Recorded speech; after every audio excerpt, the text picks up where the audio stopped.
Good morning, everyone. Welcome back for part 2 of our leadership and advocacy class. And we are very happy to welcome Ginger Mayeaux of the ARC of Texas. I've known Ginger now for about 5 years. She is dedicated, passionate, and so knowledgeable, and truly wants to make sure that our legislators know about the issues that matter to people with disabilities and to their families. I want to thank you all for staying with us this morning.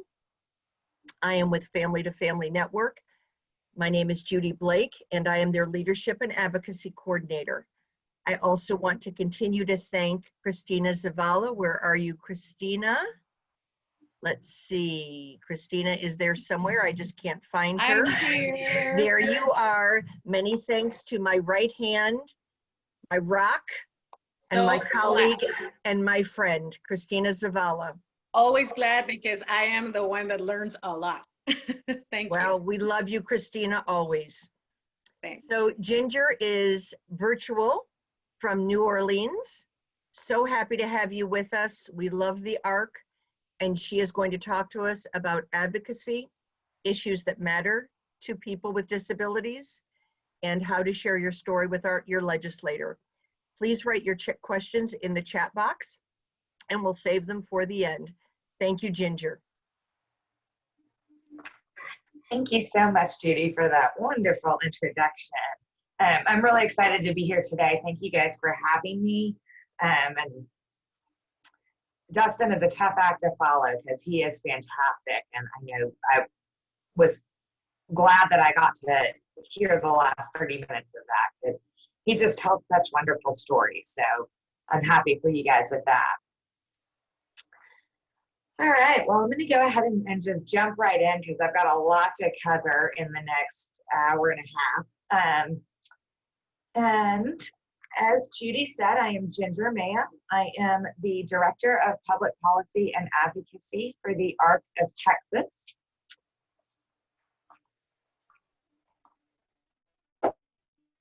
If you are not familiar with the ARC of Texas, this is kind of the obligatory ARC of Texas slide or organizational slide. We promote, protect, and advocate for the human rights and self-determination of Texans with intellectual and developmental disabilities. You may be familiar with some of our local chapters. We've got several in the Houston area. We are the statewide chapter, and we focus mostly on policy and advocacy. Whereas if you're familiar with some of our local chapters, a lot of times they provide more direct service or things specific to their local communities. As a statewide advocacy organization, we do have staff like myself and several other staff members who are registered lobbyists, and we do monitor local, state, and national issues and work closely with legislators ourselves. But the really important thing is that we listen to individuals with IDD and their families to learn what's important to them and to support their voices or your voices. And we want to work with people most impacted by policies to empower them and support them to speak up for themselves, which is why I'm here today. And you'll see why that's important, and the most effective thing you can do in terms of advocacy is speak up for yourself. You're going to see that throughout the presentation today. So just know the ARC of Texas is here to support you. So in order to be a legislative advocacy machine, you kind of have to understand three main things. And we're going to walk through all three of those things briefly today, largely focusing on understanding and building your power. We always have another session, whether it doesn't have to be through family to family. You can reach out to me if you decide you're interested in learning more about any of the particular things I talk about here. If you want to dig deeper, you can just reach out to me. We can schedule a presentation or just chat on the phone, whatever works. So first thing first is to understand the Texas system. Now, the Texas system is really unique, and I'm going to cover as much as I can, as understandably as possible, but please feel free to ask me questions and dig in deeper, like I said. So first thing to understand, this is going to be kind of like a review of civics. If you're like me, you kind of remember, but you don't really remember everything. So there's 3 branches of government. We have the legislature, which are the lawmakers, the governor's office, and the courts and judges. However, I would say there is a 4th unofficial branch of government that is equally, if not more important at times than the 3 branches we're most familiar with. And here's why. So good policy is about more than passing a good bill or not passing a bad bill. We go to legislative session and you either amend or create a new law. But then those laws have to be implemented. And the state agencies are who write the rules and policies to implement those new laws. And I've seen it happen time and time again. A good bill that passes into law is not implemented properly, and it either becomes a bad law or nothing happens. Some of you might know about the Employment First policy or law that was passed, I think it was 2013. Well, we really haven't seen a lot done with that, because there wasn't a lot done in the implementation process. So it sounds good, but it's more like a mission statement that has nothing underneath it to move Employment First forward. A lot of people are familiar with managed care for the IDD population, which also passed in 2013. Well, the thing with moving people with IDD into managed care, I've said from the beginning, is the devil's in the details. AKA the devil's in how we actually implement that new law. And so after there's the implementation, then there's ongoing monitoring. As things evolve in the world and we learn more, sometimes things change and we either need to redo the law, or we find out that it's no longer working, or we find out that it's not being implemented at all. And so there's a constant monitoring and enforcement. And then obviously we learn from the individuals, providers, staff, et cetera, identify new issues, whether it's, like I said, amending something that happened previously or something totally new and it goes back to session. I'm gonna, one second, because I do a lot of pointing at my screen and then realize that you can't see me pointing at the screen. So I'm going to go ahead and get my tool out so I can actually do that. So as you can see, the agency is involved in all of this, and so are we as advocates, and that's what works together to create good policy. In fact, the agency also informs the new laws up here, so you'll see more of that.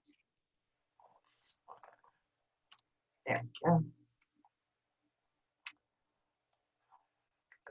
Okay. So now focusing on the legislative branch, which is what's coming up, you'll see in a second. Dig a little deeper. Again, this is going to feel kind of like a civics lesson or refresher, but we've got 2 chambers that make up the legislature, the House of Representatives and the Senate. And as you can see, there's some differences on both sides. The Speaker of the House is who is in charge of the House of Representatives, and the Lieutenant Governor is over the Senate. The Speaker is elected by the House members, and the Lieutenant Governor is elected by the people. So Dan Patrick was voted in by Texans, the public. Dennis Bonnen, who is the current Speaker of the House, was voted in by the other members of the House, And that's really important right now to understand, because Dennis Bonnen is not going to run for re-election, which means we will have a new Speaker of the House. Based on the outcome of the elections in November, will determine the makeup of the House members, aka are there more Democrats or more Republicans, which will determine who the Speaker of the House will be.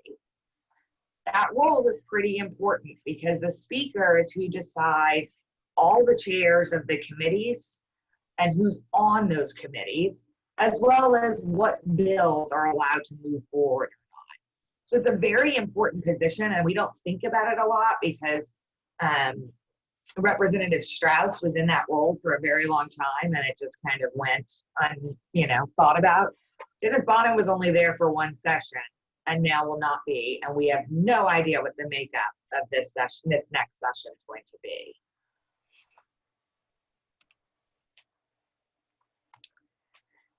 So, as I said in the beginning, the Texas legislature is very unique. We are one of only a few states that has what they call a non-professional legislature. I frequently have to really pay attention because I say unprofessional instead of non-professional, which I don't think the legislators would appreciate. And what it means to be a non-professional legislature is that all of your legislators have other jobs in their districts the majority of the time. As you can see, session is only 140 days every other year, which means we have 590 days in between where there's no session. Your legislators at home in their district, hopefully hearing from you, learning from you, spending time in their communities to inform their decisions in session. And if you're not talking to your legislator and building a relationship with them, then they are probably not aware of your issues and what's important to you. In addition, this section right here, this no session, 590 days, that goes back to what I was talking about that fourth unofficial branch of government. That is where the agency comes in. And you'll hear that again throughout this presentation. I think there's going to be two themes you're going to hear me say 10 different ways over and over again. Relationships and the agency is important. Everybody gets excited about session because it is really fun and a lot of adrenaline. But again, it's not the most important thing that happens, and it's a very short, fast-paced time period.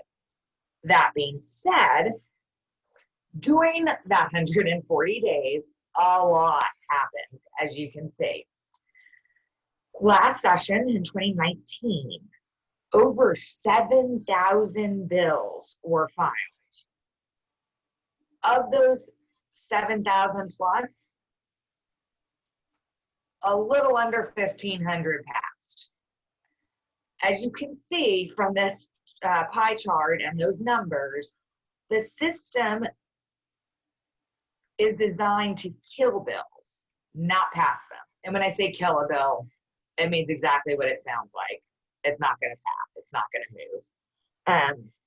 move. That's not necessarily a bad thing, because if we had over 7,000 new laws every other year, the implementation would be a disaster.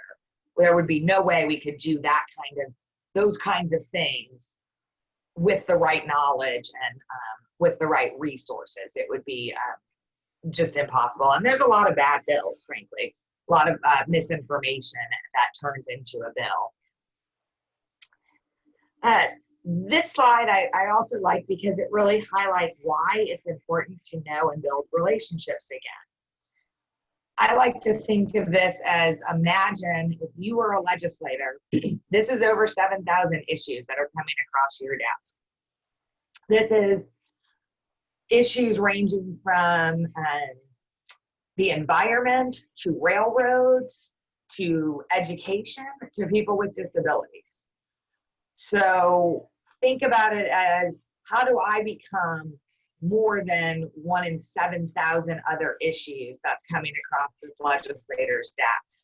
How do I become Judy or Claudia as an important person to this legislator?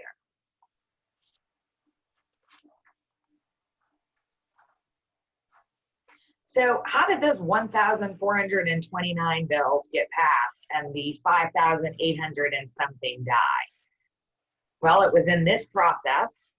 And this is a very simplified version of the process, because within each of these sections, there's about 10 steps that I'm not mentioning here because it's confusing. And my job is to support you all in these processes. You don't have to know every single detail at this point. Within this chart, within this process, there are tons of ways to hold a bill up and ultimately kill it. I'm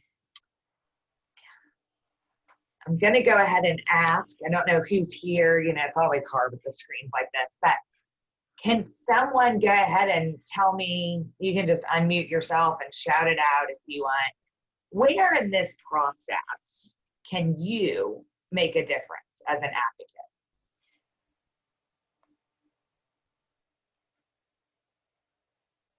Anybody can just unmute themselves and answer Ginger if they would like. I'll give you a hint, there's no wrong answer.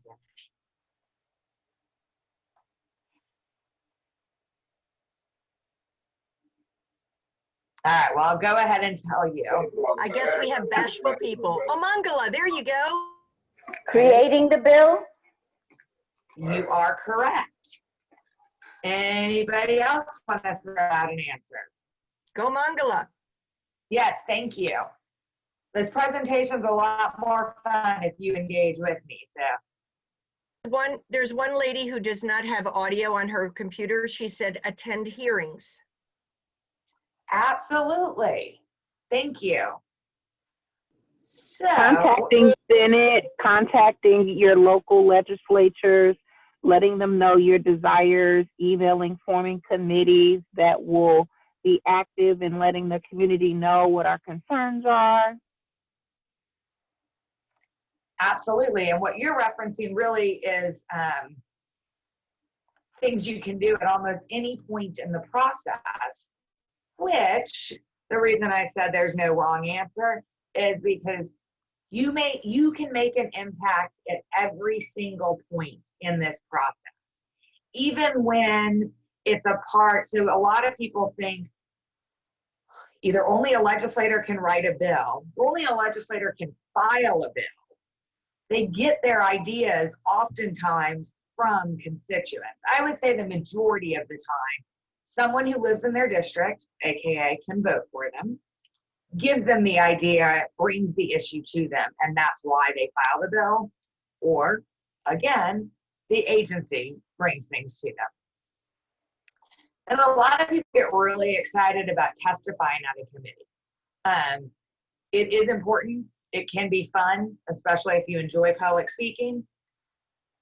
It is not the only place you can give input though, because when the bill goes to the Senate floor, even though you can't go stand on the Senate floor and talk to the legislators, that's where you can email and call the office and let them know, hey, this bill that's really important to me, your constituent who vote for you, is going to be heard today, and you have the opportunity to vote for it, and I want you to vote for it. When it gets to the governor's desk, you can call the governor's office and say, hey, as a constituent, I support this, please sign it. You can have input in every single part of this system.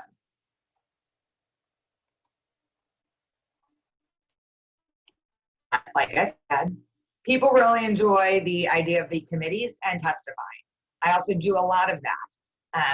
Back to my favorite part of what we do at the ARC is supporting people like you to speak up for yourself. And so I will say that this picture right here is of some of the Texas advocates and local chapter of the ARC president, as well as James Metters, who's a board member of the ARC. And they are all testifying on a bill, and James is supporting Debbie to give testimony. The committees are really what I would call the gatekeepers, as you can see. They do the hard work of reviewing the bills, deciding if they're going to hear the bill or not. And back to this slide, if your bill is introduced, but neither the House or the Senate ever refer it to a committee, it's dead. And that happens all the time. They've got too many issues, they're going to prioritize, and if they say that's not a high enough priority, then just not going to hear that bill, it's dead. So they decide which bills to hear, then they review them, and then they take all the public input in terms of the hearings and the testimony.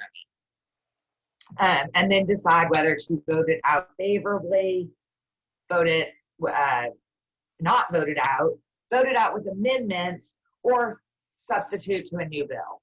Again, all that is very complex and in the weeds, but I'm always happy to support people through the process as it comes up. It's really the easiest way to learn it. These are the committees that are most likely going to impact individuals with IDD and their families.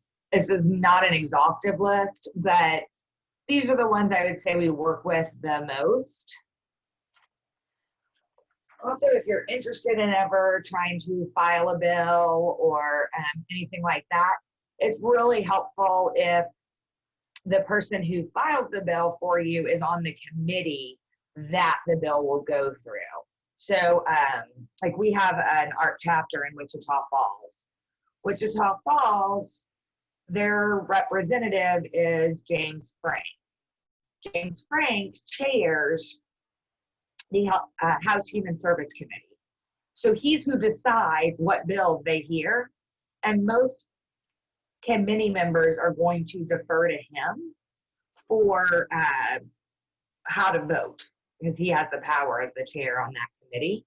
So if we want to file a bill on something that would go through the House Human Service Committee, I'm going to call our chapter in Wichita Falls, see if they're interested in it, and if so, get them to go to Representative Frank as their legislator and move it through the process that way.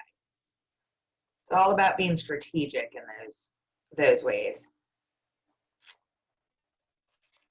So as I show here with appropriations and finance being the top two, they're the top two listed on here because I'd say they are the most important committees. The only thing in the Texas legislature that has to pass every other year, it's in the Texas Constitution, is they have to pass a budget every single session. Only bill that has to pass. You may have already heard more about this year, because with concerns of COVID and other issues, there's been talk of only moving forward with a budget this session to minimize risk of a COVID outbreak. I don't think that will happen, and I'll talk a little bit more about that later in the presentation, but there's been talk of we've got to pass a budget, so let's just focus on that. And that makes sense because a lot of new bills require money. So you'd have to file your bill and get the money in the budget bill. In addition, they have to have a budget to continue all the things we're already doing. The appropriations and finance bill, I don't know why we make it two different names in the House and the Senate just to make things more confusing. Really just budget bills is all you really need to know. It flips every other year, whether the Senate or the House is the author. And this year will be the Senate. And these bills are really important for our population because over 50% of the budget is Medicaid. And the majority of Medicaid funds are for people with disabilities, long-term services and supports. So attended care, things like that. We actually serve more children, low-income children in Medicaid, but the majority of the expense is on the long-term service side for people with disabilities, which if you think about it, makes sense.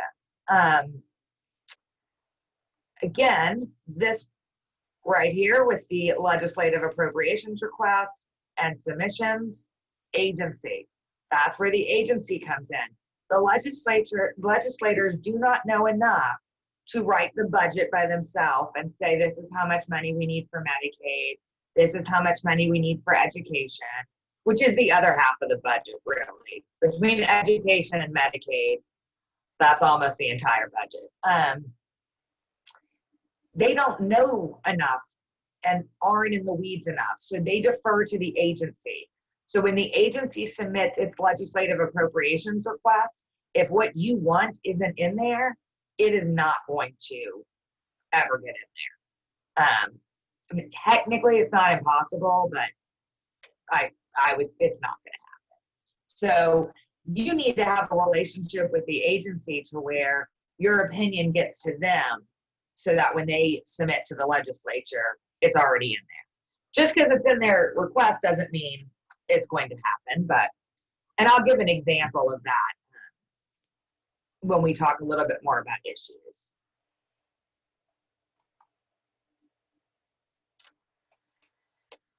So we've talked about the process. Remember in the beginning, I said there's the legislative advocacy machine and the three pieces. You kind of have to understand the process, and then you have to understand the system, the process, the who, the what, and your issues. So we've talked about the process and that it's easier to kill a bill than pass it. All that sounds real negative. So now we want to kind of talk about, how do you get your bill passed? How do you move the issues that are important to you and your loved ones forward and get what you want? I always like to start out with talking about how it's not enough to be right. If it was enough to be right, you wouldn't be here. Judy and I wouldn't have jobs. We would just say what we need and it would happen. So does anyone want to throw out any ideas about, how do you get your issues passed? How are you more than 7,000 issues, but one of the 1,000 that passes?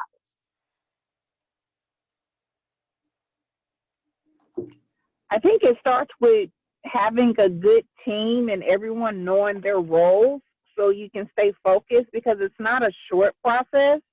And so I think forming a great team and everyone kind of knowing what's all involved and really being focused on their roles to get the goal accomplished. 100%. That is, I think part of that, I would say, is being strategic and recognizing that you can't do it alone. Absolutely. Yep.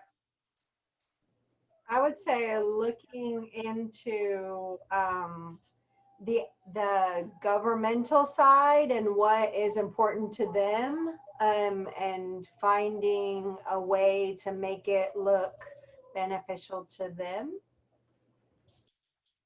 Absolutely. And I'm going to mention something similar to that in a future slide. Isn't that how you develop relationships? You think about what do we have in common, or what do you like?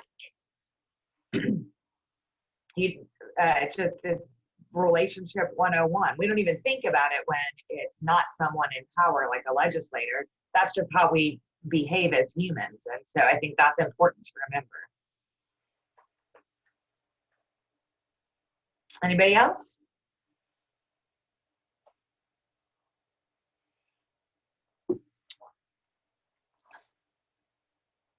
So I'm gonna, I'll tell you guys a short story about it, how it's not enough to be right, and kind of bring into, move it into the, what I think is the most important thing you can do. So this is not my story. I'm stealing it from someone else, but there was a woman years ago, they used to not have expiration dates on food. And so people were were going to the grocery and buying stuff and then getting home and it was old and rotten or bad within days of buying it. And they had no way to change that because there was no date. They couldn't even say, like, grocery, you're selling something that's old. So they tried all kinds of things. They tried protesting outside the grocery store. They tried all kinds of things. And these women, and one of my favorite parts of the story, these women, they formed a little collaboration and they called themselves the Activist Housewives.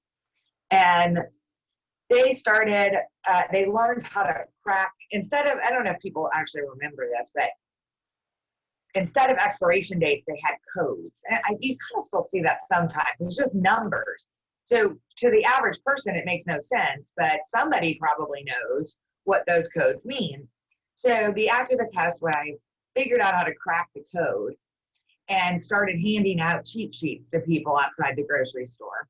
Well, sure enough, they didn't make the grocery store very happy. So they got asked to leave by the police.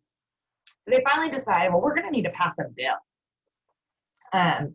So they go to the legislature, they get a bill filed, they go to the legislature, and we're going to, Anne, we'll just call her Anne, the woman whose story I'm stealing. She said she went to the grocery the day before the hearing, and she bought all these groceries that were expired, and she knew they were expired because she could crack the code, right? So she brings them to the hearing and she starts handing the groceries to the legislators and then says, do you know how old this is? And it was, well, that's 3 months expired. That's 2 months expired. And the worst was baby formula that was 6 months expired that research showed it had no nutritional value left in it. And people's jaws were just dropping in the hearing room. And so Anne's like, I got this. Of course they're going to vote for me, with me. And sure enough, it comes up for a vote and the legislators voted it down. And so she was so angry and she storms out of the room. And one of the legislators who she developed somewhat of a relationship with, came up to her and he said, look, Anne, you're right. That's not why I didn't vote against. That's not why I didn't vote for it. There was someone else whispering in my ear and I had to vote with them. Who do you think was the other person whispering in this legislator's ear? I always picture this as like the old cartoons where you have the angel and the devil, one on each shoulder. So if you're the angel saying, we shouldn't sell expired food, who's on this side saying, don't pass a bill that won't let us sell this? Food industry. I heard food industry. Yeah, more specifically, maybe the grocery. Any other guesses? The actual food companies, because the grocery stores are just selling what's been sent to them, but the food companies don't want that extra job of having to find out what the expiration dates and label that, make that clear on labeling and things of that sort. Yep, and imagine how much is lost when you have to throw out food. So why do you think this legislator was listening to the food industry over Anne and the Activist Housewives? Because there's probably a large amount of money involved or a large amount of resources involved that could shift if something like that happened. Bingo, Dorian. And Cynthia wrote, grocery suppliers, lobbyists, money. You guys nailed it. It's all about power. You remember when I said, again, with those 3 gears in the beginning of the presentation, I said we're going to largely focus on power. Well, in this particular story, the grocers, the lobbyists, the food industry, they had the power because they had money. Well, as we all know, we do have expiration dates on food now. So Anne regrouped, organized more people, and got more power, and was able to eventually trump the money power on this side with people power. So how do we get our issues passed? The answer is having power. But a lot of us sitting here are probably going, yeah, I don't have the amount of money a lobbyist has. Or, I mean, think about the pharmaceutical companies. They get a whole lot of what they want, right? Because they've got a lot of money. I would imagine even if all of us in this room put all of our money together, we wouldn't have more money than the pharmaceutical companies. However, people power can't always trump money power. Does anybody know why?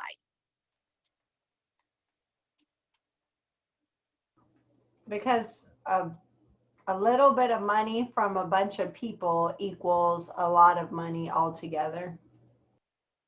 True.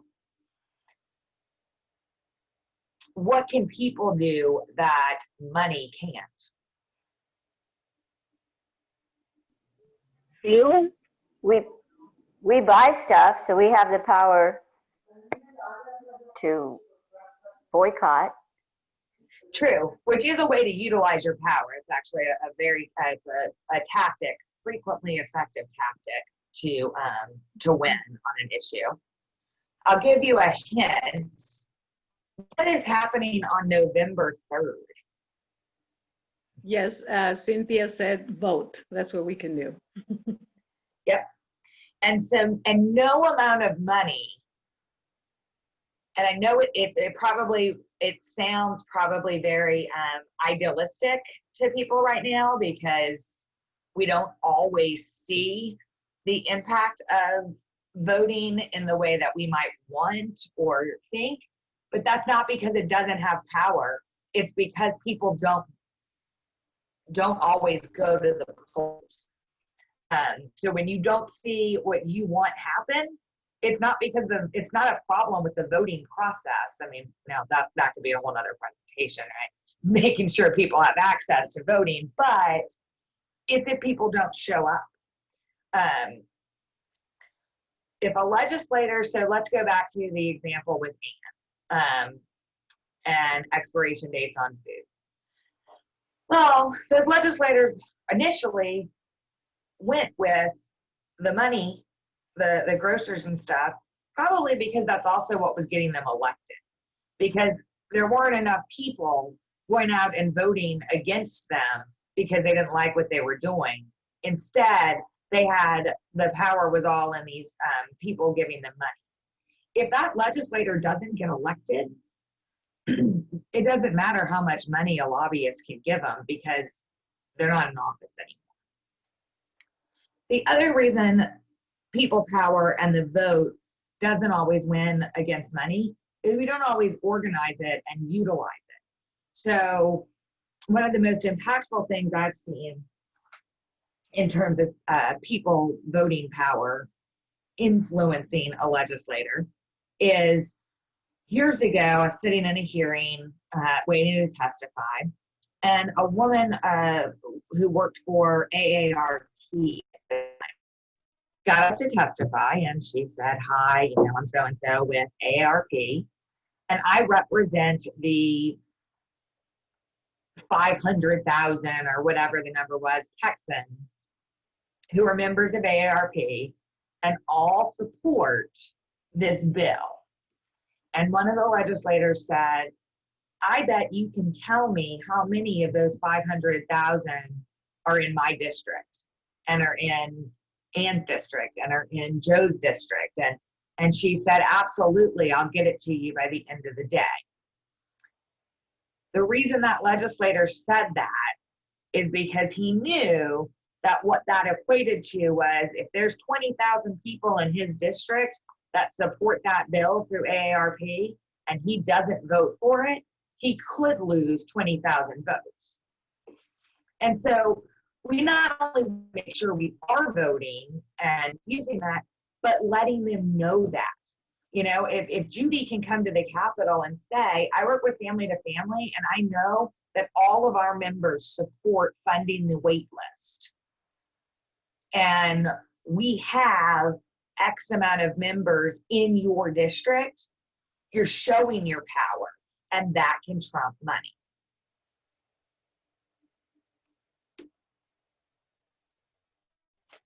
So like I said, I'm going to say the same thing 10 different ways over and over again. The power of relationships is key. Yes, I know I just harped really hard on people power and voting, but people power also, yes, you want to vote, but you want to be able to educate the legislator on issues as well. So in order to do that, you need to have that relationship. Like I said earlier, you want to be able to say, hey, Representative Davis, this affects me, Cynthia, this affects me, Gail, or my son, who I know voted for you, or, you know, whatever, and has friends who vote. So here's why you should listen to me. And I think, who was it earlier that said, getting to know what's important to the legislators. That's how we build relationships.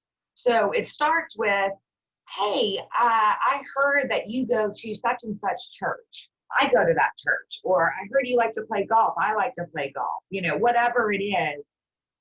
And get in so they think of you when they're making decisions. I'll show another slide in a second about stories that'll make that point a little more real. But you don't want to be 1 in 7,000. You want to be Judy or Johnny or Dorian. Don't be 1 in 7,000. And if you never reach out to your legislator, you never make a connection, you know, introduce them to your child with a disability so they see what disability looks like, why it's important. And when they're making decisions, instead of saying, I'm crossing out this line item, they're saying, I'm crossing out Gail's son or daughter or whatever. That's a lot harder. Remember that legislators are people. And so building relationships with them and educating them and getting them to understand, do it just like you would treat anyone else. And that will make a huge difference. The goal a lot of times is just to say, if you hear of anything related to disability during this session, just give me a call and ask me about it. You don't have to be the expert, but I'm an expert in it. And I'm not saying that as Ginger, I'm saying that as you guys.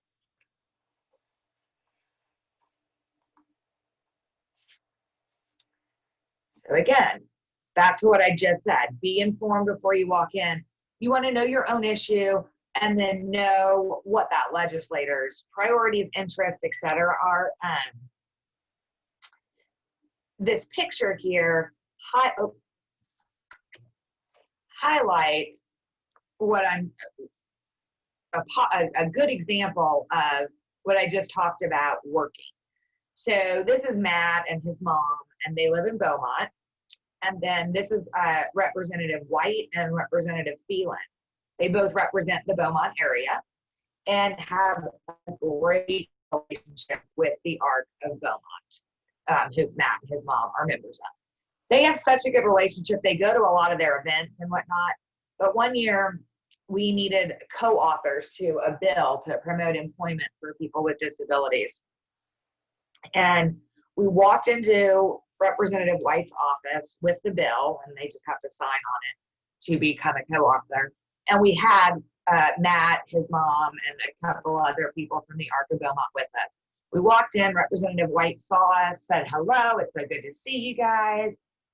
What can I do for you? Before we even finished explaining the bill, he was signing it right there. Essentially, he knew that he could trust the people in that room, that we weren't, you know, giving him a bill that was going to harm people or get him in trouble or, you know, anything like that. He knew who we were, so we didn't have to waste time developing the relationship on the spot. We had that trust, we had that credibility. And he knew that all those people in the room could either vote for him or against him, and had friends who could do the same. So he wants to keep that relationship going.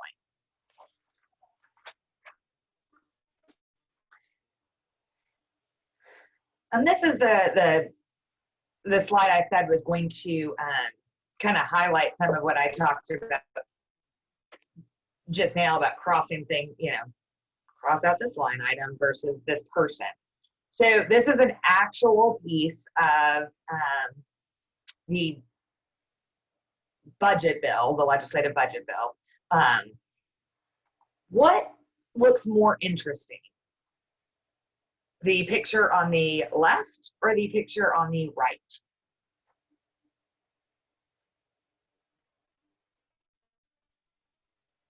The one on the right for sure. Yes. Data is important, which I will get to in a second, but if I look at these two pictures, if I was any of you sitting here right now, I'm not going to remember anything about this picture on the left, but I'm going to go home and remember the picture of this cute little girl dressed like Superman. And I'm going to say, and if you showed me these two and asked me which one I'm interested in learning more about, absolutely. Again, the cute little girl, like, why is she dressed like Superman? What is she interested in? Who is that? I really don't ever want to think about this on this side. I mean, I sometimes do because of my job, but if you're a legislator, it is really easy to say, I'm going to cut out strategy F2.1 of the budget. If I'm a legislator and I know that this is Lauren, who Judy's met, she's my former coworker, and this is Lauren as a child, and she's learning how to walk on her own through things provided and therapies provided through ECI. And so when I'm looking at this, instead of seeing strategy F.22, I'm seeing, oh, that right there is how Lauren went from this to the person she is now, who is able to walk on her own. And it's a lot harder to cross that out.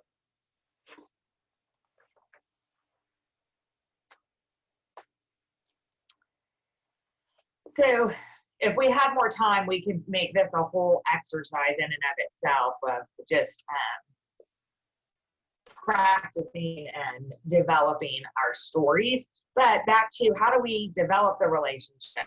How do we get the legislator to know that we have people power and voting power? How do we get the legislator to know not to cut Lauren or ECI because I have this story? Well, we tell our story, but we tell it effectively.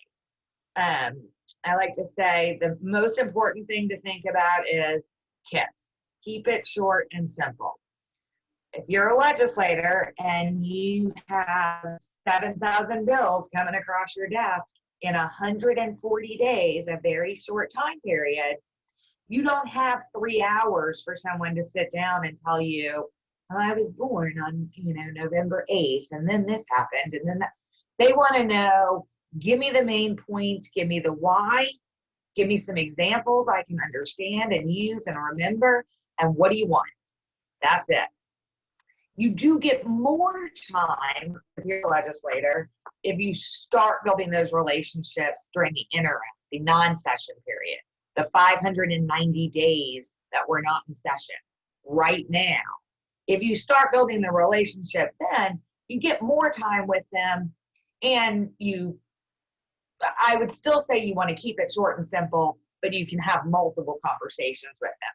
When you wait till session, it's a lot harder to develop the relationship and get the credibility and move your issues forward. It's just such a short time period. Utilize the 590 days. We're living in a virtual world right now, so it's pretty easy to hop on a Zoom with them. But when we're not living in this virtual world, also a lot easier to drive 3 blocks or, across town than it is to drive from Houston to Austin to meet with your legislator. So think about that. The other thing I'll say is, even though I just said soul is more important than data, in advocacy, narrative alone isn't enough. You do want to have some data. They go together like peanut butter and jelly.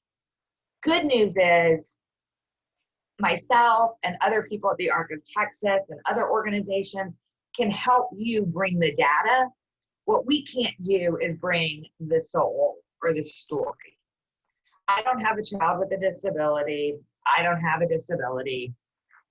I can talk all day about this boring document on the left and explain it and make sure that the legislators know what Medicaid is or where things are in the bill, to give them a cheat sheet on that. But I need you all to share the stories. I can draw the black and white outline of something. I need you guys to paint in and fill in the color and the picture that make it real and tug at the heartstrings of the legislator.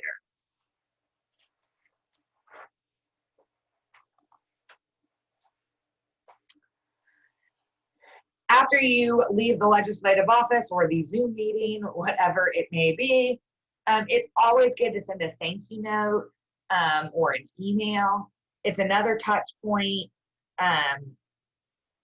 just another way to get your issue out there. Also, it wouldn't be uncommon to have questions come up while you're in the meeting or on in the meeting. I guess it's a meeting either way. Questions come up that you might not know the answer to. Legislators ask all kinds of questions, and you're not going to know everything, and that's okay. Again, just real people, human beings. Don't make up an answer. Just say, I don't really know that answer offhand, but I'll get you the answer, and then respond and give them the answer. That's going to help them build trust and credibility with you. So they're more likely to reach out to you in the future when they have questions. I can't tell you, I used to do this presentation and I hadn't worked at the legislature long enough to really have the experiences that I've worked at the legislature long enough now. It's amazing how many times I get phone calls from people saying in legislative offices like, hey, this bill SB 2340 just came across our desk and it affects people with disabilities and we don't really know anything about it. What is your organization's stance on it? Or can you help me understand it? Or how do you think we should vote on it? And that's power.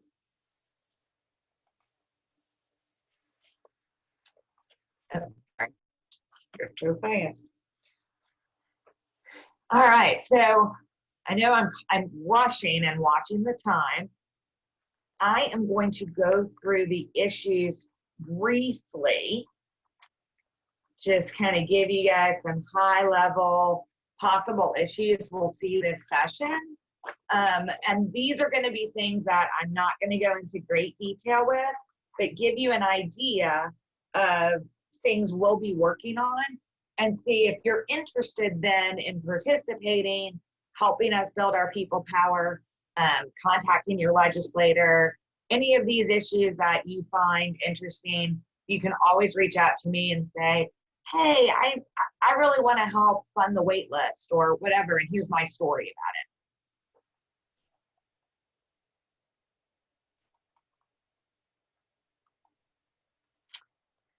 So 87th legislature, it starts on January 12th, 2021. As I mentioned earlier, it is going to be a very interesting session, and for a lot of reasons, as I'm sure you can guess. Starting with the fact that the House of Representatives now, and for a long time, has been Republican. So we've had Republican speakers. Typically the Speaker of the House is moderate, but it has been Republican. The Democrats only need to flip 9 seats to completely flip the makeup of the House to Democrat. That may or may not happen, but it is a possibility. 9 seats isn't that many out of 150.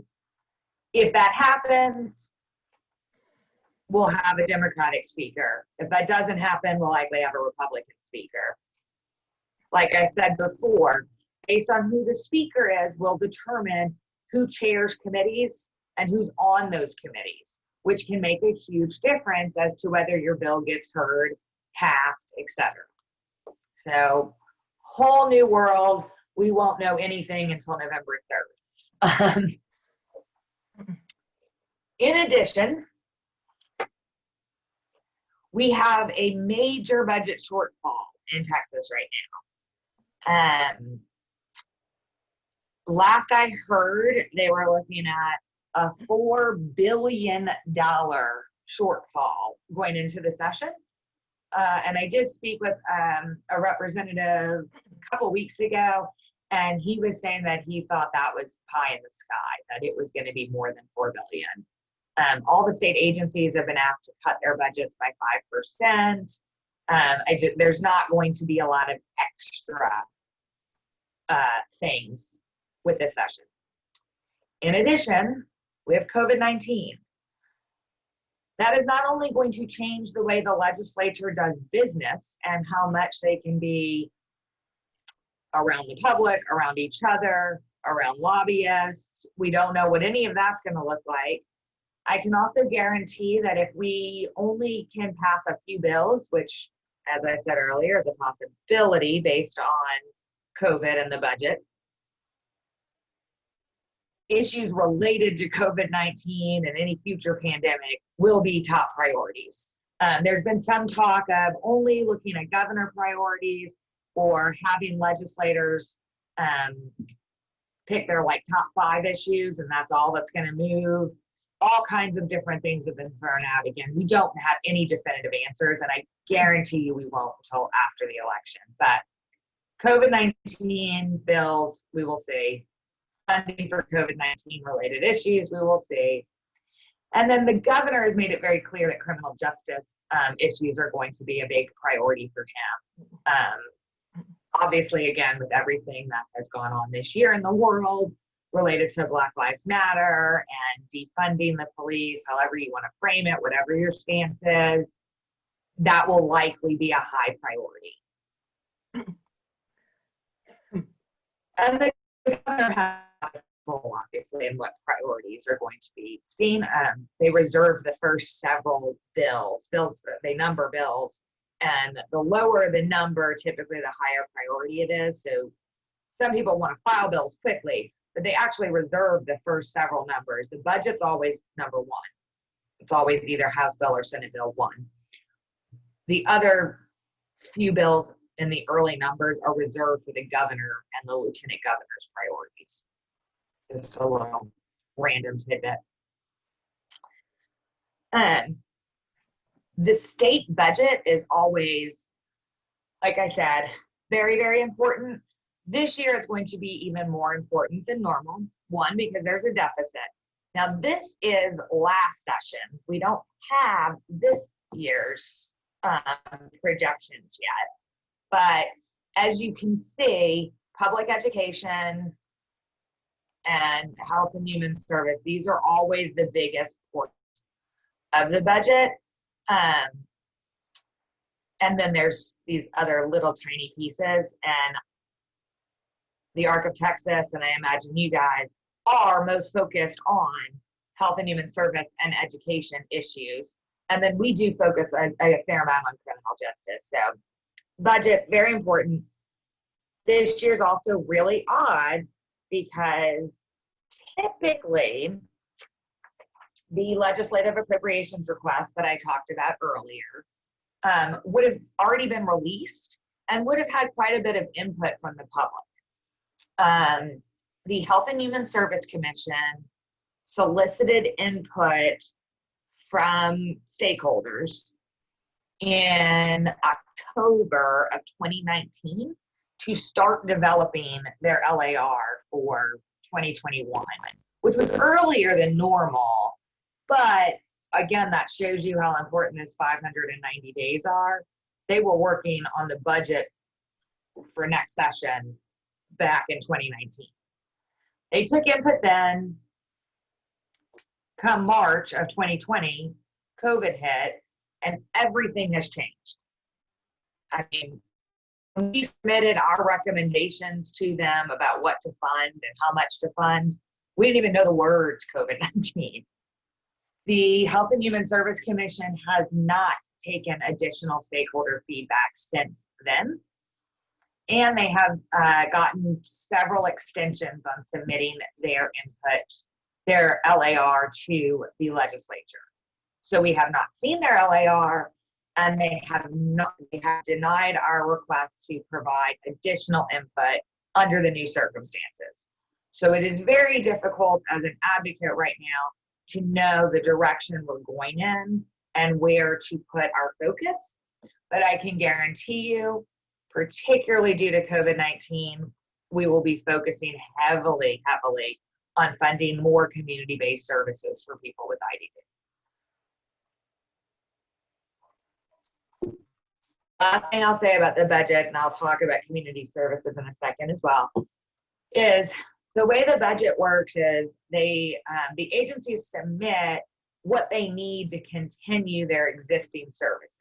So let's pretend we have 50,000 people with disabilities receiving home and community-based services, and it costs X amount of money. Well, that comes in what they call the base budget. So we're going to go ahead and fund that. There's always caveats, know that, but from a general understanding, that's the base budget.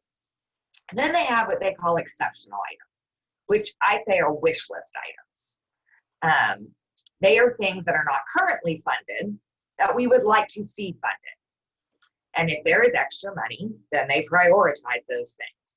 That is how we get new waiver slots and new home and community-based slots through exceptional items, which is another reason seeing the LAR is very important to us.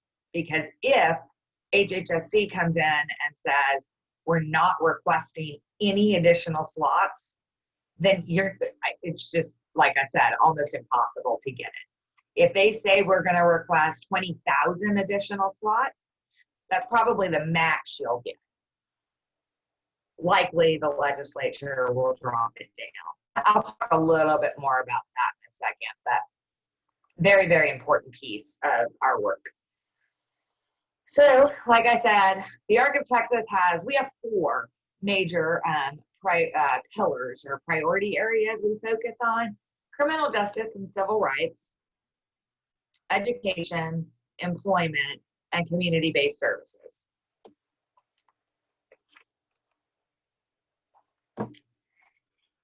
So some people might be going, criminal justice, like does that really affect the IDD population? And absolutely.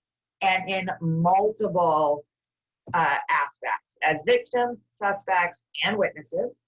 And as you can see, a lot of just typical characteristics of people with IDD create challenges.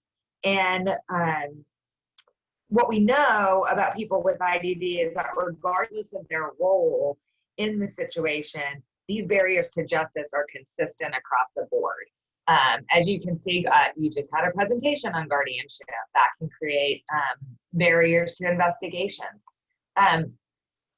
Not seeming credible by the police or the attorneys or anyone else, again, whether they're a victim, a suspect, or a witness. We see a lot of false confessions of individuals with IDD, the desire to please or not fully understanding the situation. All of these things. So I don't know at this time what criminal justice bills will come across the desk, but like I said, I think criminal justice is going to be one of the top priorities this session because it is a governor priority.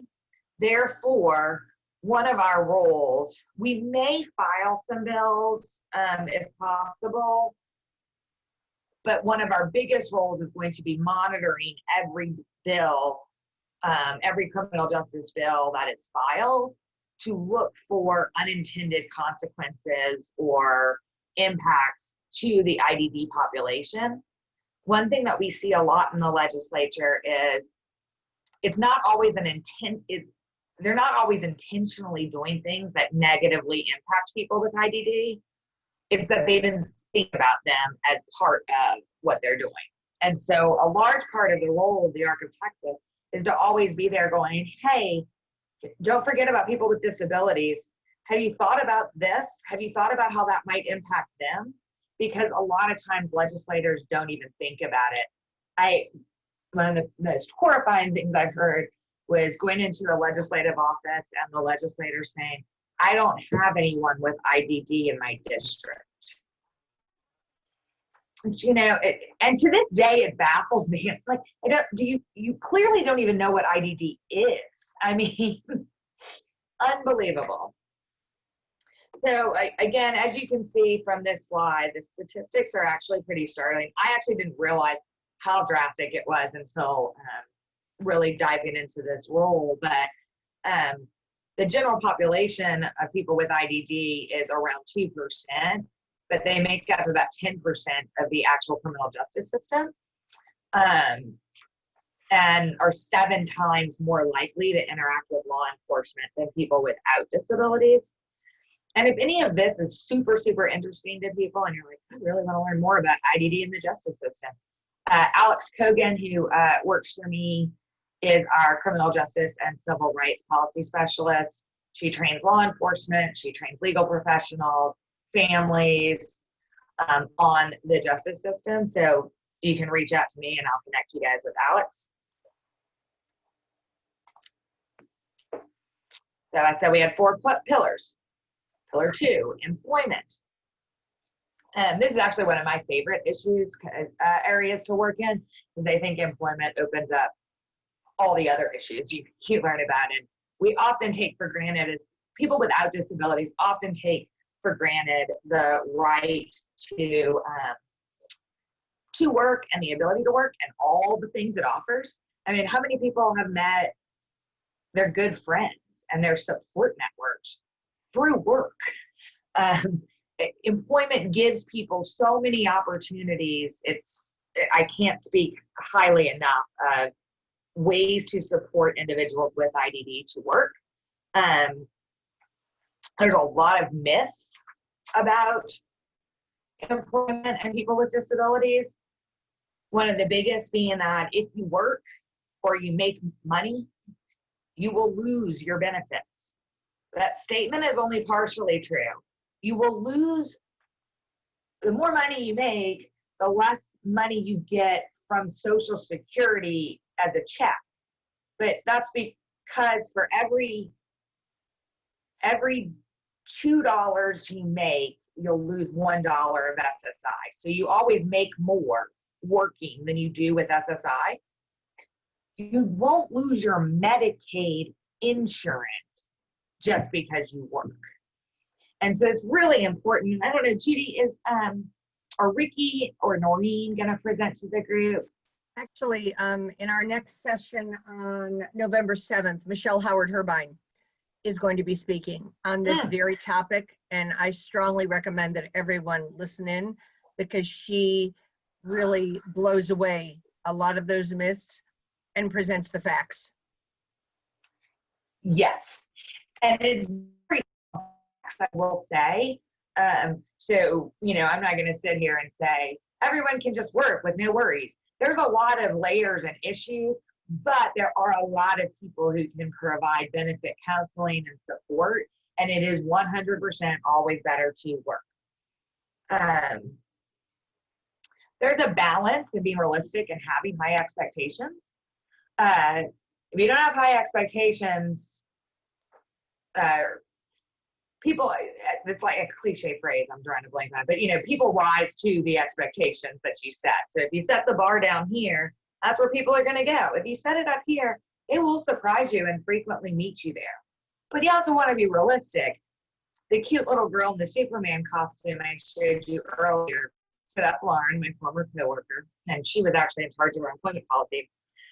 she always talks about when she was a kid, she wanted to be a nurse.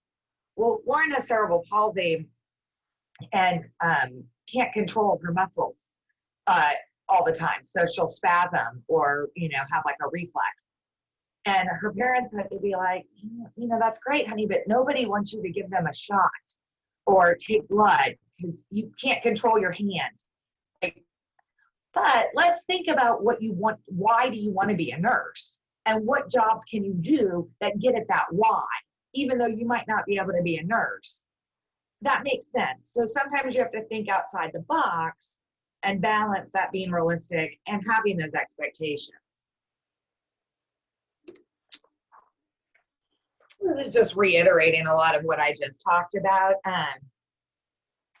And kind of the main points, and it starts a lot with changing our attitude and recognizing that people can work and it's always better to work. If you're worried about losing benefits, that's a rational, real fear. Again, I know Judy could connect people. Imagine Enterprises has benefits counselors, and they can help you figure out ways to work and continue to maintain your Medicaid benefits. They're truly experts in it.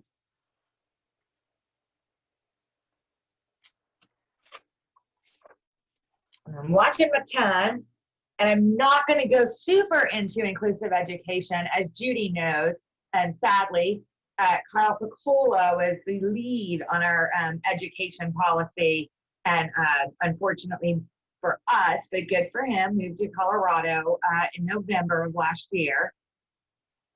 Ashley Ford, who works for me, is now the lead of our education policy, and she would be more than happy to sit down with people. She's always looking for families who can share their education stories to help, as I said, paint in the colors, fill in those gaps. She can draw that, outline, black outline. We need people like you to help fill in and paint the colors and the stories for legislators. But similar to employment, we need to have higher expectations. People need to know their rights.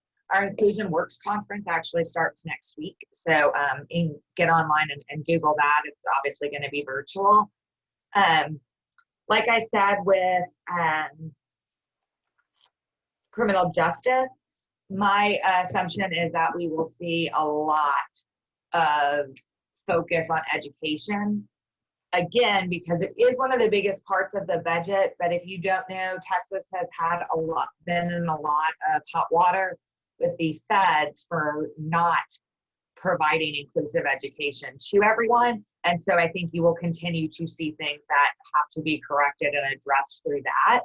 So if we're only picking a handful of priorities, I would bet education is going to be up there. And now our fourth pillar, which is actually my main area of expertise, which I could do an entire presentation. I actually did present for 2 hours yesterday to partners in policymaking on navigating the long-term services system and community services versus institutional services. And I love to talk about this particular area. And I think it impacts everything else, because community services are also one way you can get employment services. They're one way we can prevent entering the criminal justice system. They're one way we can prevent guardianship, unneeded guardianship. I think it's the foundation for a lot of things. This is my friend Charlie. I love this quote by Charlie, about Charlie. Charlie lived in a state-supported living center for 35 years of his life. When he finally got out and moved into a host home with his good friend Judith, he was so excited to have a key to his own house. When you ask him what his favorite thing about his community-based waiver or HCS waiver is, he will hold up his key or point to it, because he never had his own key and own home before. Something, again, I think we take for granted. as people without disabilities or people with disabilities who have the supports they need.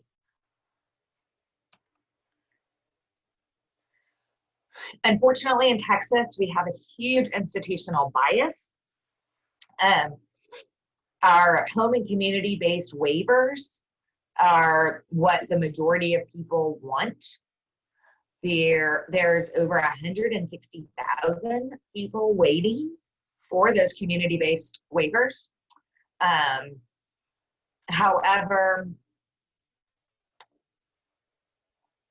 sorry, I got distracted for a second. There's over 160,000 people waiting for services.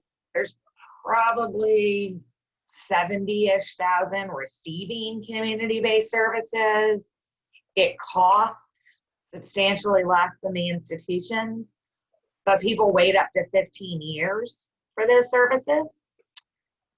On the flip side, we have institutions. There can be no wait. There are entitlements, which means federal law does not allow you to have a wait. So even if you hear someone say there is a wait for the state supported living center, that is 100% not true. It's not allowed. It might be that it takes a little bit of time to get an assessment to enter, but that's just life. There is no wait for institutions. They cost 6 times more than community-based services. We have less than 3,000 individuals living in 13 state-supported living centers in Texas. But I will also say that the reason I have the choices and the follow the rules here is a lot of times people confuse community versus institution with size. And yes, size plays a role in it, in the sense that people without disabilities don't typically live with 300 people on a giant campus, unless you're in college maybe. But the definition of institution has more to do with the rules and the model. So even if you're living in a 6-bed community-based ICF, you don't get a key to your house. Please You don't explain get what to choose who your roommates are. Ginger, please explain what ICF is for people who do not know. Thank you, Judy. Thank you. It is an intermediate care facility. The name really doesn't actually make sense. Essentially, it is an entitlement, which means if you are eligible, you can receive that service and there cannot be a wait. State-supported living centers actually are intermediate care facilities, or ICFs. They're just publicly run versus privately run. So that's why you hear the 2 different names, but they're both the same thing. And in those types of situations, you can have a curfew. You don't get to choose when you go to bed. You don't get to choose what you eat. Where in the home and community-based waivers, you have certain rights that allow you get to choose who your roommates are, even if you're in a group home. You get to choose what you eat, when you have visitors, who visits you. You get your own room. You get a key to your house. We do see issues with that. So if you ever hear of anyone saying, well, I have HCS and my group home won't give me a key to the house, so I have to be home at 9 or something, let us know, because that's not allowed. But we and on that note, I'll say, so this is my friend Ricky. He is fantastic. He also spent about 20 years of his life in institutions, not a state-supported living center, but a private ICF that we just talked about. And when he got his HCS waiver, he was most excited because he now lives in his own apartment and he gets the freedom to go where he wants, when he wants, and decides who touches his body.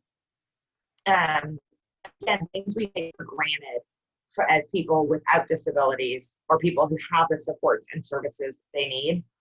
Ricky often talks about when he lived in the institutions, he just wanted to have a beer on Friday night and he couldn't.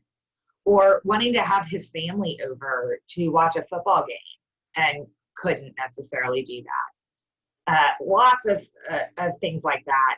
With his HCS waiver, Ricky receives an attendant who can help him get dressed and bathe, helps drives him, helps him go to the grocery. In addition, he was able to modify his vehicle. He gets employment support, all those things. He's also a great example of someone who works and doesn't get a Social Security check, but has Medicaid. And he loves his job. So I could talk all day about Ricky, but in the interest of time. So all of these services are, as I said earlier, that to get more of these home and community-based waiver services, which again, 160,000 people waiting up to 15 years for those services. It is 100% dependent on the legislature deciding to fund more of those services. Though that piece is in the exceptional items or the wish list items of the budget I talked about earlier. So as soon as HHSC submits their LAR, we'll know what we're looking at, and then we'll start advocating hard. I think we've seen a lot of people die or become very sick from COVID-19 who live in nursing facilities or state-supported living centers. Congregate settings like that are really bad for something like COVID-19. So I think we can leverage that to emphasize why this is more important now than ever.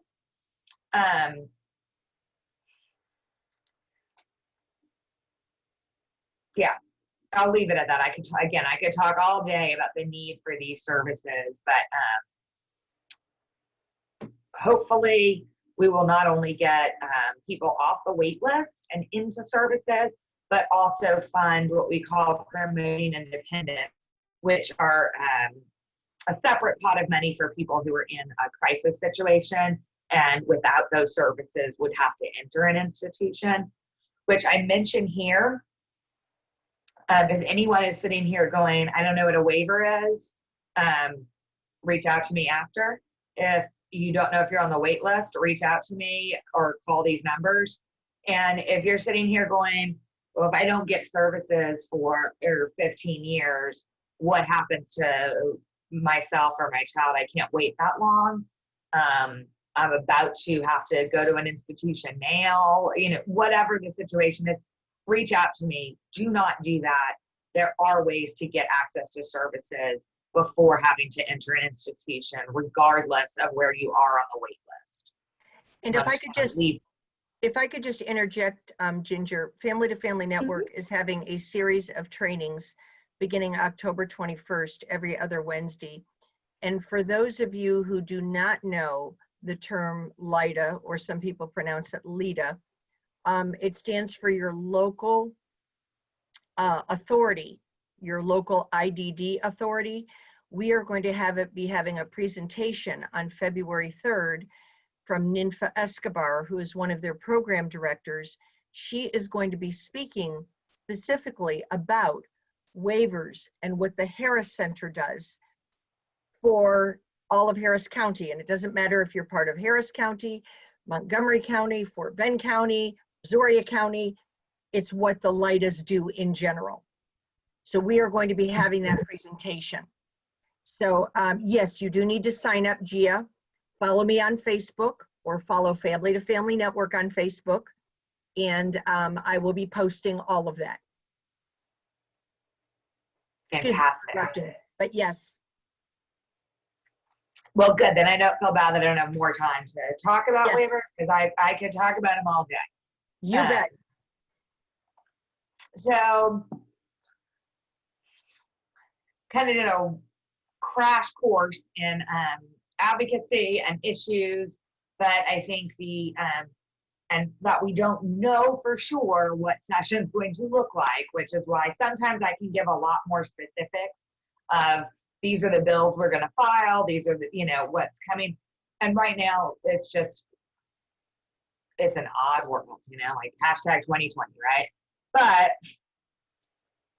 I highly recommend make sure you're registered to vote.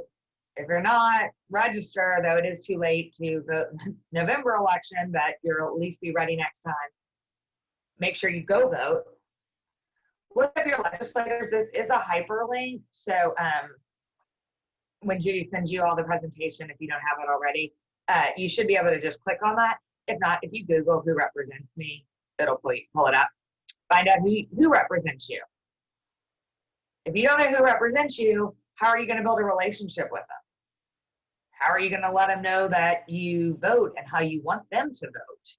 So you got to first know who they are. You can look at the 86th session. That's something, again, I could support you in. And then these are just some of the, I follow every Texan, Texas Tribune.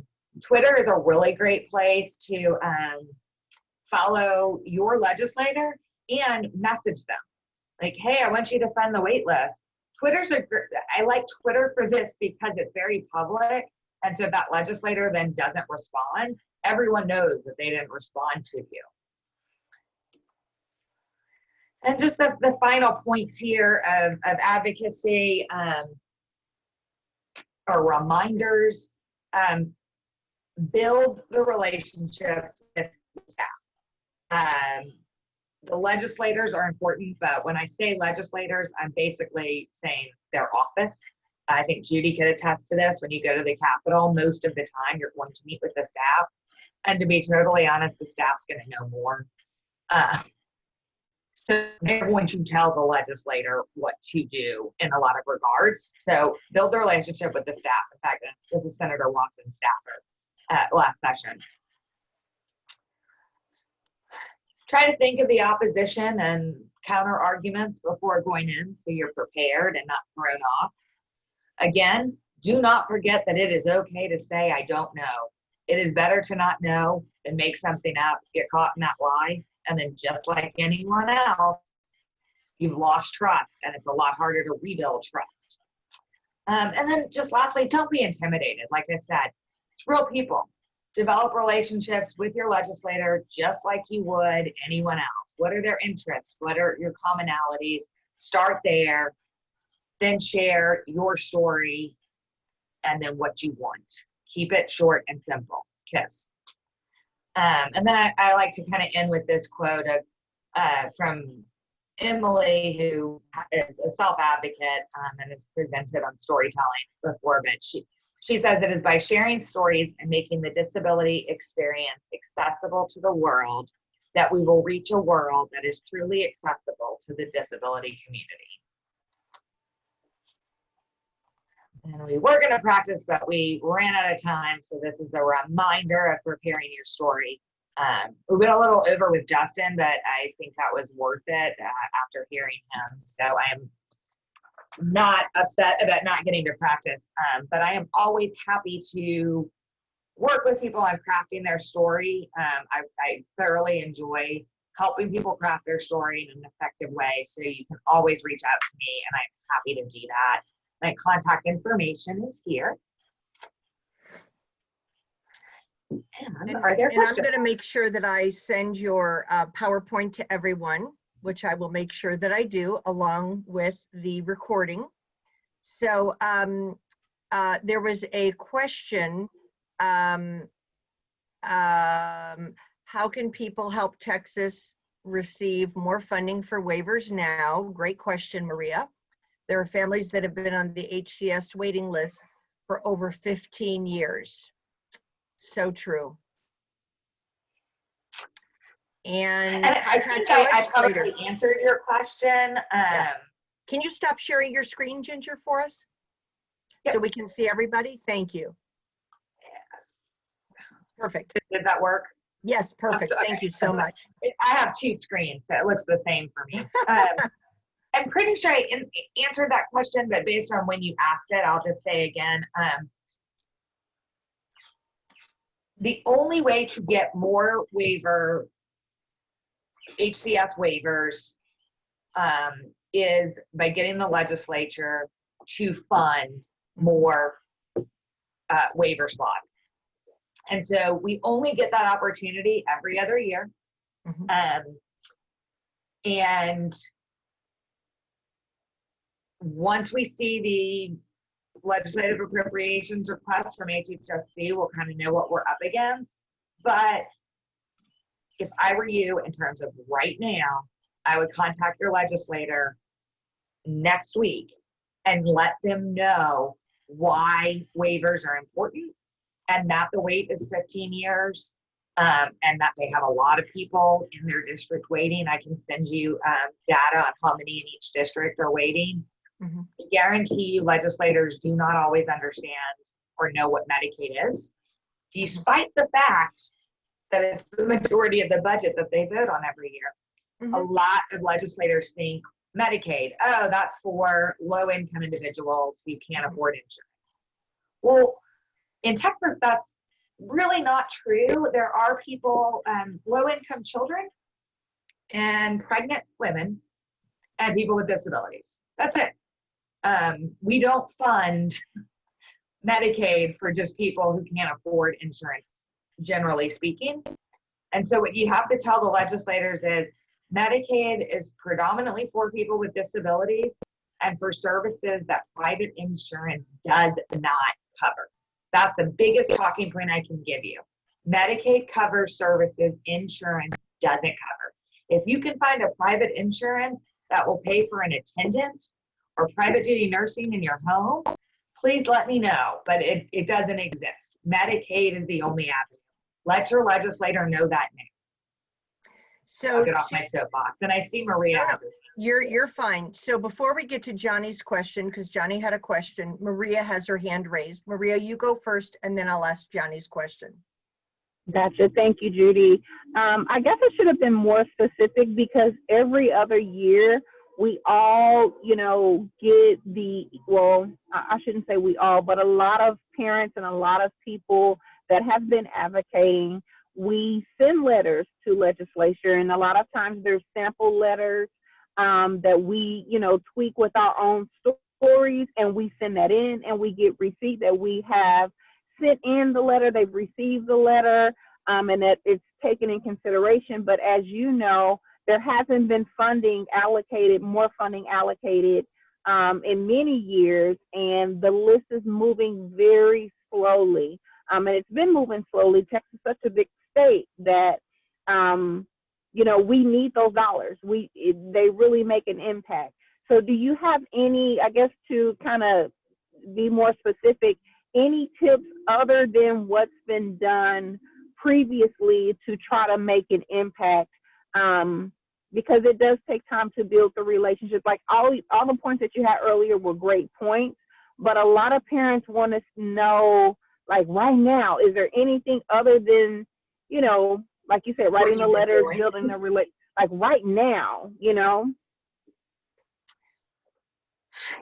I struggle with that a lot as well because I've been with the ARC since 2008. So, I saw one session where we got 10,000 new slots, which was incredible. And then you're right, the last couple of years, we did get a little bit of funding last year, but I mean, it was so minuscule that people probably don't even recognize it. And now if you're one of the people who got a waiver, I would say, one, I think it does go back to, we need to stop doing the same type of messaging we've been doing, which is, like you said, this is important. Here's why.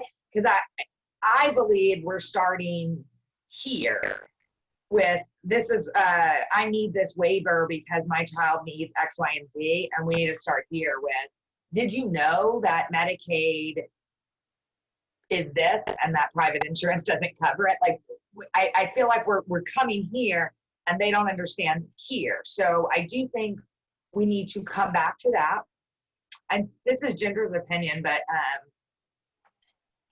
for years, there's been a perception that, and due to our advocacy, I believe, that we need to close institutions in order to fund community. And so then we're pitting them against each other. And legislators don't like that.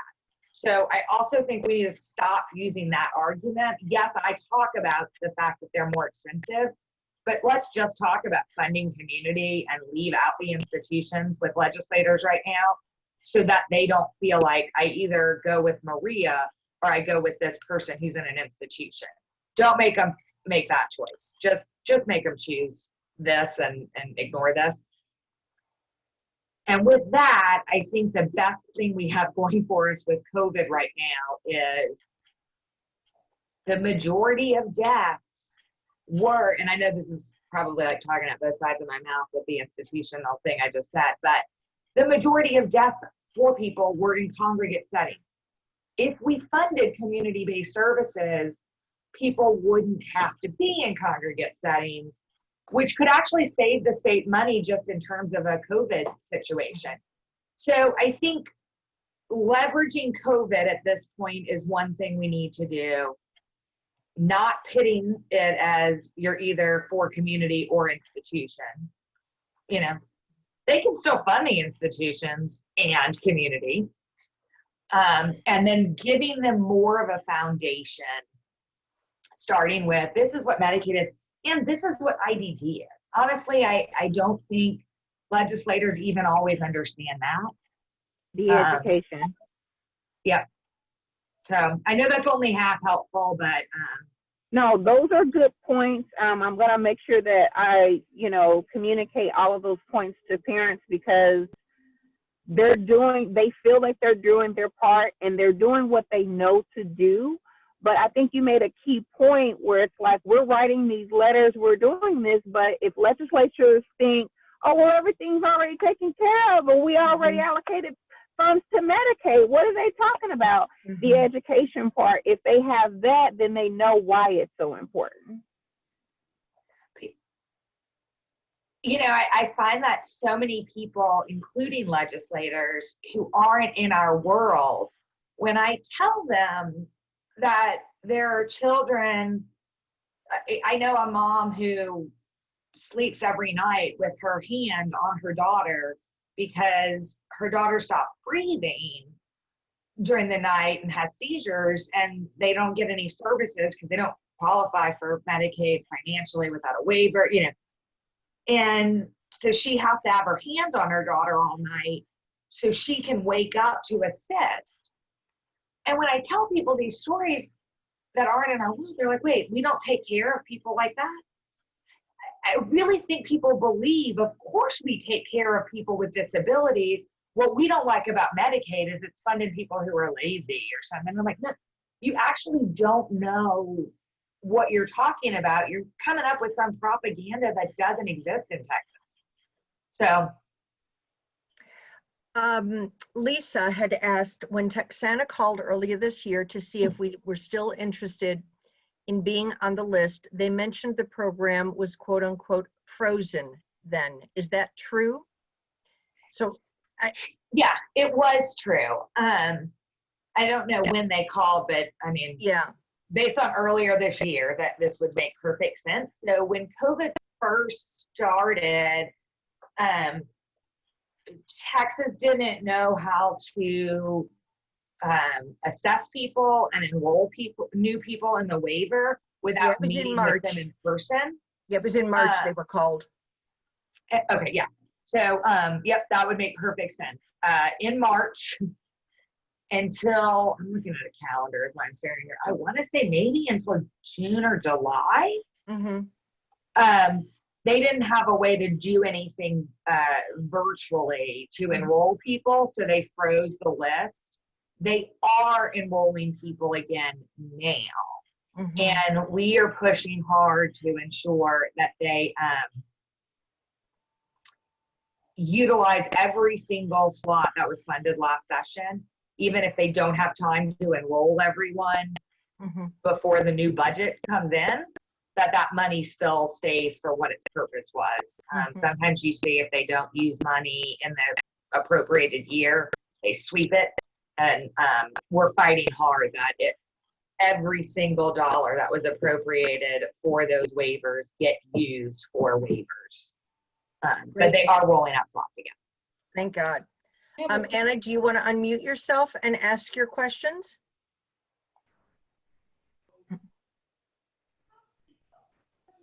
I have a question when she's finished. Sure.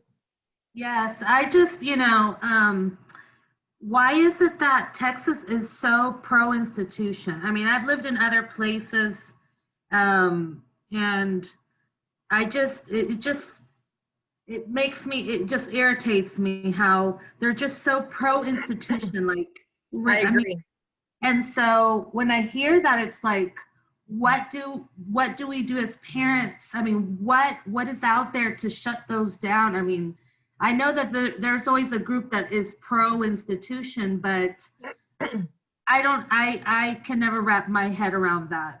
That's just not where I see my kids or any other person with a disability. I just, I think of that infamous place. Willowbrook. Yeah. Yeah, Willowbrook. I mean, you see that and it just, it brings So, tears to my eyes, I mean, there's a lot of theories. First off, I'll say that I think Texans as a whole aren't pro-institution, and you see that with the amount of people who are willing to wait 15 years over Inter one, and that there are more people served in the community than in the institution. The census has declined drastically. I feel that the reason we continue to have 13 institutions, and the reason it's sucking up so much money, honestly, is because as the census declines and we keep that many open, the cost continues to rise, right? So, I mean, if the institutions were full, it would not be so expensive per person. I mean, so I think that's another thing we have to be careful with in our talking points. But I believe that the reason legislators want to keep them open is two related things. There are more people employed at the institutions than live in the institutions. And most of our institutions are in small rural communities where it's the #1 employer. So if you are Senator Fulford's and you have Richmond and Brenham SSLC both in your district, and that's the 2 largest employers in those areas, and you vote to close one of those institutions or one in somewhere else which threatens them, that's a lot of votes you're going to lose because you just put all those people out of a job. And connected to that, like I said, ICFs, state supported living centers are ICFs, but they're publicly funded ICFs, which means that there are state employees who work there. And the state employee union is very, very powerful. And so you actually, SSLCs aren't even, the fight for SSLCs is not a partisan issue. A lot of Democrats are very supportive of the state's, the union. A lot of Republicans are very supportive of the chambers of commerce, and both are against closing institutions. So it's unfortunately, it's not about what people with disabilities and their families want. It's about power and money. Yep. And like most things in life, it does come down to money. Yep. I want to be very respectful of everyone's time. You can definitely email Ginger. Can I get Gia's question though? Because I know Gia tried to. Oh, Gia, I'm so sorry. Yes, go right ahead. I want to be respectful of everyone's time too, but I'm like, I know you said you had a question. My apologies, of course. Thank you. First, come here, Joe. Say hi to Miss Judy. Tell her what you just did. Hi, sweetheart. Well, Judy, I Hi. Today. He voted. Hey, I am so proud of you. That's fantastic. That's wonderful. Thank you for sharing. And go, Mom. Yeah, we did the whole sample ballot. And, we did the whole thing. You go, girl. So my question is, I have 2 boys and they were on the list from the time that they were in early childhood intervention. So they are 18 and 15, but we moved to Alabama for 13 months and they took us off the list. Is it worth getting them back on the list? Yes. Absolutely. Make sure. Yep. Get them back on the list, and then it'd be tough to get them on the list in the same place. Like, I don't know that I could argue. So what I will say is get them back on the list. The numbers, call all the numbers in the slide in my PowerPoint. No matter what they tell you, there is no one number that will get you on all the lists. People come all the time, no, they told me. It's not true. They don't communicate. So call all the numbers. And then based on the age of your children and this unfortunate circumstance that you're referring to, if at any point you don't have to be knocking on the SSLC or about to knock on the SSLC's door or have your bags packed to get a crisis diversion waiver.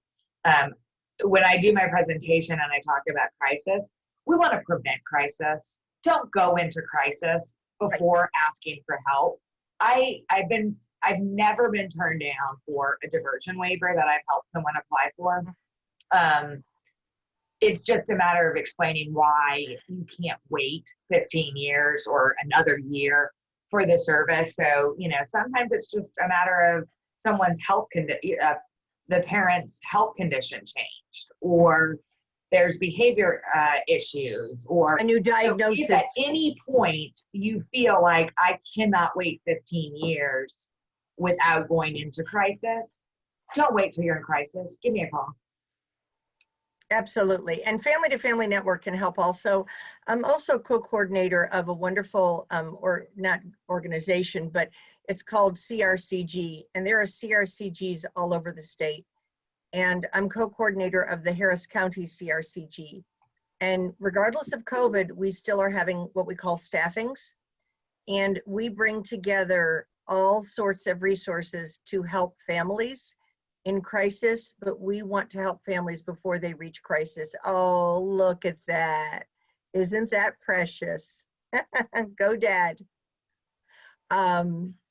So thank you, Ginger. Absolutely. Thank you all so much for joining us. As I said, November 7th, we are going to be discussing SSI, SSDI with Michelle Howard-Herbine. Noreen Jalloway-Gill and Ricky Broussard are going to be joining us from Imagine Enterprises, talking about the importance of employment. Ricky is going to be sharing his personal story. And so I will be sending reminder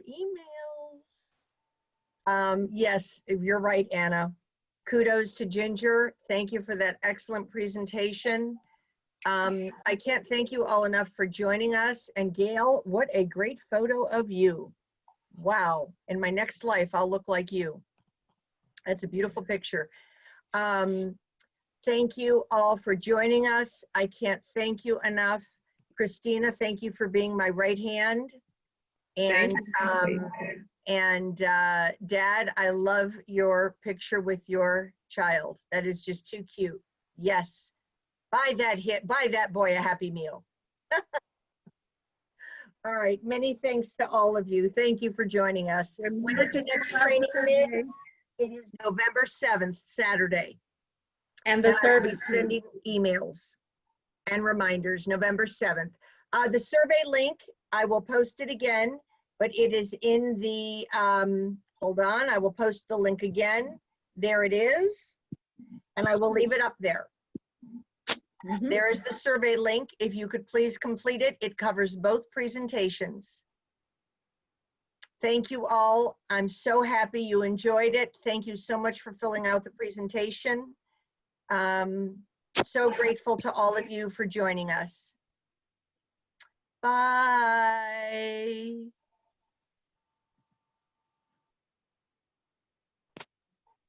Yep, November 7th. Perfect. Great questions from all of you. Really? Oh, look at that picture. That is just too cute. Yes. Oh, you tell them. Yeah, adorable. It's Gail looks like she's a mom. How old are you? How old? Hey, How old is he, Dad? he's 8. 8? Oh, adorable. Adorable, Mama. Oh, yeah. So cute. Y'all want to take them home? Oh, I think I'm a little old for that. We'll be out in 5 minutes. But I could give them lots of brownies and cookies and things like that. Those are good. Yeah, my son's 25 and I'm tired. Yeah, yeah. Judy, you still need me? No, I'm all good. All Okay. right, thank you all. Thank you all. Nice Okay. seeing Thank you. Thank you very much for everything. Lots Bye-bye. of- Give Darla my best. Yes, she's saying she had something to take care of. Thank No you. worries, it's all good. It's all good. Bye.